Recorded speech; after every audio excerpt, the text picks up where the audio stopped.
Hello, my name is Martin Williams. Thank you for tuning in to the Guided Expressions podcast. Today, I wanted to talk to you about releasing anger.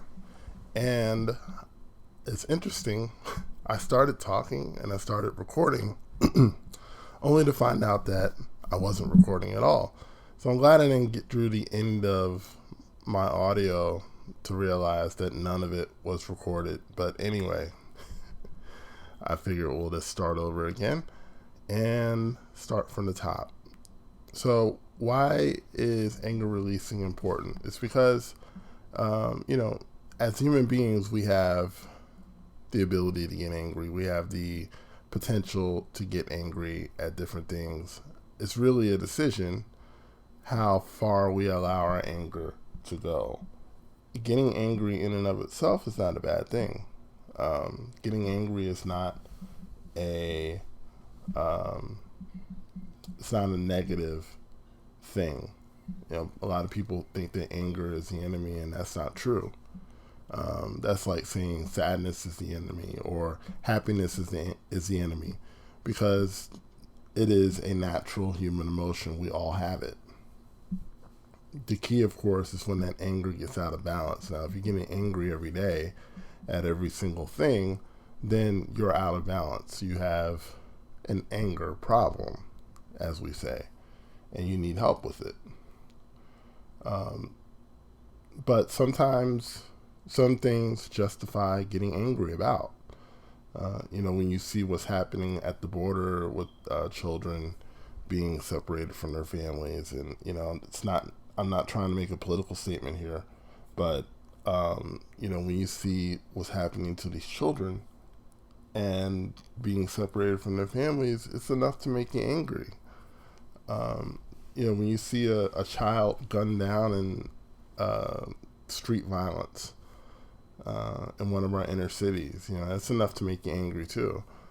Uh, and in your personal life, when someone crosses you, when someone doesn't hold up their word, or when someone um, tries to take advantage of you or does take advantage of you, it's easy to get angry. It's easy to get upset. So what do you do in these situations? Like I said, getting angry is not a bad thing in and of itself, but always identify where that anger is coming from, and then what in you can you adjust to bring yourself to a better feeling place. So let's take that last example. Someone takes advantage of you and says, I'm just gonna I'm just gonna do this, and they basically expect you to take it. They basically expect you to accept them treating you in this way. Now, there's a part of you that is going to want to get angry about that, and that is understandable. But what if they don't stop? See, you can't allow your behavior to be dictated by what another person does, because at the end of the day, another person may decide that they're just going to continue to pluck your nerves until you don't have any more nerves to pluck. So you have to decide, instead of waiting for them to change, waiting for that person to do better, you have to decide that you're not going to be upset by it anymore, or you have to decide that once you do get angry, you're going to allow yourself to get angry for 5 minutes and then release it. This is very powerful because it allows you to do two things. It allows you to be the human being that you are. That is, get angry, get upset, get pissed, but then keeping it in a controlled place so you can release it and it doesn't begin to damage your emotions, damage your body, damage your mind. It doesn't begin to infect your decision making or anything like that. So how do you do this? If you're angry about something, the best thing to do is to take 5-10 minutes and just sit in a room, and if you have a pillow, start punching the pillow, right? Scream into the pillow. That's another cool thing to do. To scream as loud as you possibly can. into the pillow. Another cool thing to do is to like kick something. Like, don't kick the dog, right? But like maybe kick a bed or kick a couch. Like, don't hurt yourself, of course. Um, Another thing is to to pray. You can pray. You can you can sing. So there's so many things that you can do to like release energy, but it's important to not invalidate how you feel. It's very important to validate your feelings. Most therapists will tell you that. Most therapists will tell you that how you feel and what you feel is important. So don't invalidate your feelings, but take that time to feel how you want to feel the way you feel, and then release it. Just let it go. And do it as many times as you need to do. There's two very powerful things that I do. Is I do what we just talked about. I do the anger releasing. I scream in the pillows. I punch pillows. Sometimes sometimes I have to be in the car because it's a house full of people. So sometimes I have to get in the car and I have to like punch the seat, elbow the seat, all those different things. And that's okay. Like all that's fine. Like now somebody driving by might think I'm a crazy person, but that's fine. You have to get to a point where you don't care what people think, and you have to do what allows you to be healthy, and that's one of the things that I do.